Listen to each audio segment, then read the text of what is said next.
اتنين ما ينفعش اتكلم عليهم في جمهورية مصر العربية لو مش هليل: محمد ابو تريكة وكابتن محمد صلاح نجم ليفربول غصب عن اي حد، عشان تبقوا فاهمين يعني.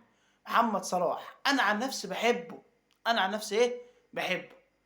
يا جدعان، ده ليفربول بعتله طياره خاصه، بعتله طياره خاصه عشان تاخده من كوت ديفوار الحزينه والجو الهباب اللي هناك، تاخده هناك تكشف عليه في انجلترا عشان يرجع لو مصر توصل النهائي يلعب. انت الغلطان يا صلاح، انت الغلطان يا ابو صلاح. انا لو منك كنت خدت الجنسيه الانجليزيه ولعبت مع منتخب انجلترا مع اللعيبه النظيفه، غير الهم الوجع القلب اللي احنا فيه كل شويه صلاح صلاح. كرهتونا في الكوره، الله يخرب بيوتكم. انت الغلطان يا ابو صلاح، كنت خدت الجنسيه الانجليزيه وتلعب مع الانجليز احسن من وجع القلب افريقيا وعلب الترشي والاستكشاف.